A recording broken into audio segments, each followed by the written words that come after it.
Hello parents, I am Dr. Lalit Mittal from Gigglesclinics, and this is a short video about what are the various types of behaviors in autistic children. Now, there are 5 causes of behaviors in autistic children, or you can say in a neurotypical child, but here we will be discussing about an autistic child. So whatever the behavior, it has to be put down in any one of these categories. That is for sure. The first is attention seeking, second is tangible behavior, the third is sensory seeking or self-stimulating, the fourth, the cause of that behavior, escape or avoidance, and the fifth is medical. Now first, coming to the attention seeking. Now attention seeking behavior is a type of behavior which occurs either with a particular person, or you can say with one or two persons. Generally, it is not considered to be a generalized behavior. It generally occurs in a particular environment that is favorable for the child or with a particular person. For every action, if you give a reaction to the child will get the attention for that particular thing. For example, if you tell a child, don't write with pencils on the wall. Even if you are telling, don't write, if the child writes with a pencil on the wall, you tell him no. That means he gets a reaction for that. So that becomes a thing that yes, the parents or the person is giving attention to me. Basically, they want the attention from it. They don't want to be ignored. They want the attention. If you are playing with the, if a mother or if a therapist or if any person is playing with one or two kids and this third kid is not being given attention and he's sitting alone, he will start behaving himself. Either it may start banging or it may start throwing things. In that things, he wants to take the attention of that person. Probably he is not verbal, so in non-verbal way, he wants to take the attention of that person. So in that case, if you give the reaction to the child, either it may be a positive that don't do this, or it may be a negative, you will get a tight slap, or I'll scold you. So that means you are giving a reaction to the child.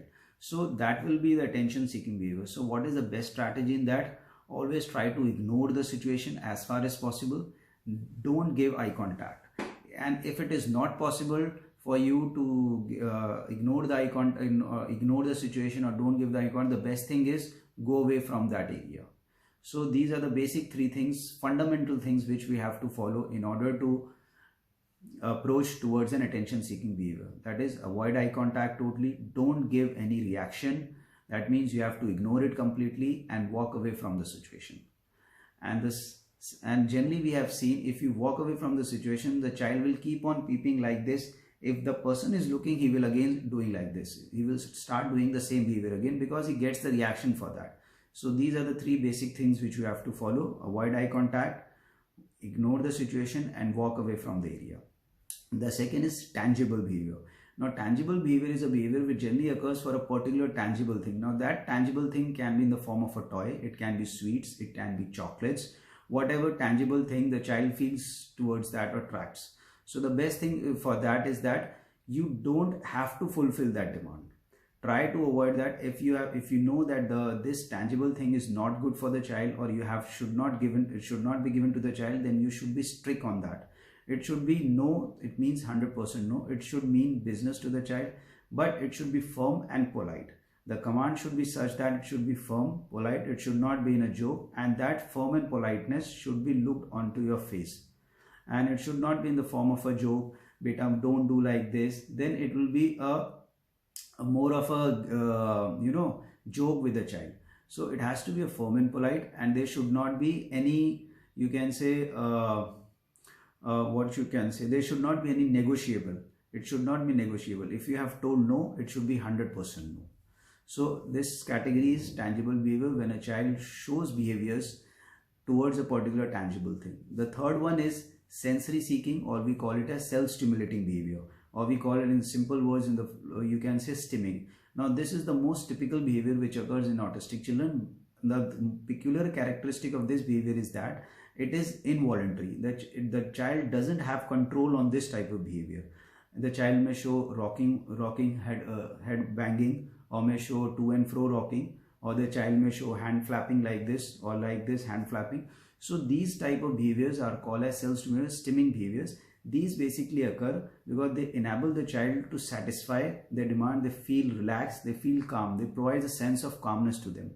when it happens when there is an excess sensory overload, or when they are not able to absorb the sensory information which is given to the child. For example, when you are going in a wedding or when you are going in a crowded place, there is so much noise, there is so much bright lights, there are so much people are walking, so the child is not able to absorb this sensory input which is coming from all the four sides. As a result of this, what happens, he want to concentrate on him, he wants to cut down himself from all these aspects. So what he will do, he will start flapping his hands, or will start shaking, he will start rocking, because he wants to concentrate on his body. He is not able to absorb all this information. As a result of this, he gets a feeling of calmness or a feeling of calmness or relaxation. A best example I would say, suppose when you are writing an exam and a person behind you starts discussing with other friends, so what you get, your concentration gets irritated, you are not able to concentrate. So what you do, while writing, you start saying, after this it comes that, after this it comes that, or this person has done this, means what you are writing, you are speaking. So this is a way that you are cutting down from the environment so that the other person's disturbance does not affect your concentration. Same thing happens with an autistic child. So this stimming behavior basically gives them the concentration in order to cut down from the environment which is giving them an excess sensory overload. So how to approach this thing? Now another example is, suppose if you are going in a mall and the child starts shouting, and probably you think that he requires a toy. You give him the toy, but still he is shouting, he is screaming, he is not in his control. That is the sensory overload.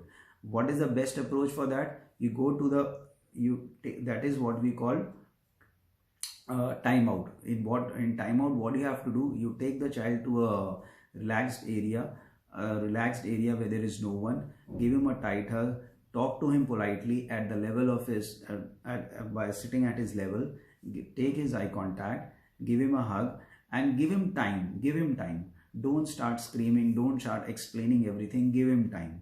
So this is the best thing, that is the timeout you have to follow. Take him to a calm area, relaxed, quiet area where all the senses and sensory outputs which is receiving have been cut down. So this is the best thing. And how to differentiate this sensory overload from tantrums? In tantrums, what happens when you give that tangible thing or the demand for the child which is requiring, that behavior will be gone. But in case of sensory seeking, it won't go easily. It is very difficult. And once the child is overburdened or gets overwhelmed with the sensory information, then it is very difficult to control that. So the approach is that you have to go take him to the child to a comfortable zone. The timeout strategy you have to apply. Now then comes the escape behavior, or you can say avoidance behavior. Now this escape or avoidance behavior generally occurs, say it can occur with any particular person, it can occur with a teacher, it can occur with the parents, it can occur with a therapy. Most of the time the parents complain, he's very happy in doing occupational therapy, but as soon as we take the child to the speech therapist, as soon as he enters into the therapist room, he starts crying. Because why? Because he want to avoid that. So how he can avoid? By showing his behaviors. If he continues to show these behaviors, what happens? The parent will think, okay, we won't take him and we'll avoid that situation. A similar thing is that if the child is doing coloring, he is interested in doing coloring, he will keep on doing sitting. But suddenly if you start doing mathematics with him, what happens? He will start throwing things, he will start throwing pencils, he will start shaking in it. That means he want to escape. He don't want to do that thing. So the approach toward that behavior, you have to make him do that thing. You don't have to give him that escape mechanism that, okay, we'll do some alternate. Don't provide him with alternative choices. There should not be any alternative choices in order to go for an manage escape or avoidance. In some cases, yes, definitely, you can provide them with a positive reinforcement that, okay, if you finish this work, we'll give you this. But it should not be always. It should not be always, should not be make a habit of the child that I will be able to do this work only when I will get this reward. So it has to be decided on the basis of when it has to be given. Then the last one which I have put in the category is the causes of behavior is medical. Definitely in our autistic kids or who are on autism spectrum, they are generally non-verbal most of the cases. If they are also verbal, they may not be able to express their problems. They may be having gut issues, they may be having constipation, they may be having stomach ache, they may be having fever, or it may be a medical problem of any cause. So as a result, always look into the cause, and as a result of it, the child may start throwing behaviors, either tantrums, or may start screaming, he may flap, he may start showing flapping of hands, he may scream, he may shout, he may not listen. So you have to rule out these medical causes, but medical causes have put in the category last. So these are the various categories in which the behavior of the child definitely has to be put in either of these. It has to be fallen in any of one of these 5 categories. Now a word about what is reinforcer. Now what is reinforcer? A reinforcer is basically a thing which is with the help of which a child may be able to carry out a thing in a particular environment. The child may be able to carry out a thing in a positive way. Now there are basically, you want to get the result positive, that is with the help of a particular thing, that is called as a reinforcer. Now reinforcers are basically of 2 types. They are positive reinforcement or negative reinforcement.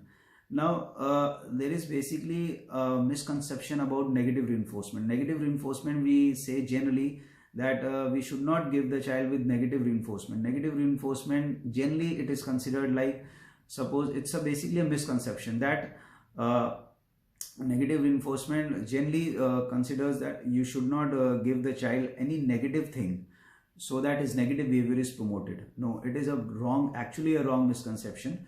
Negative reinforcement, positive reinforcement are both actually good. Now what is positive reinforcement? Positive reinforcement means when you are adding something, that is you are giving to the child so that his outcome is positive. Negative reinforcement means you are removing something from the child so that the outcome is positive. Means to say, suppose a child is taking bath. The child has not taken bath for a long time.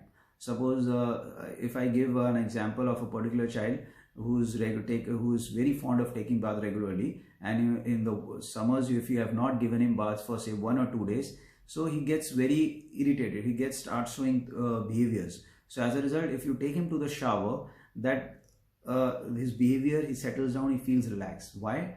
Because in that case, what you have given positive reinforcement as well as negative reinforcement. Negative reinforcers here means the smell or the odor of the body, the fragrance which was there, which was causing him discomfort, it has been removed by taking the bath.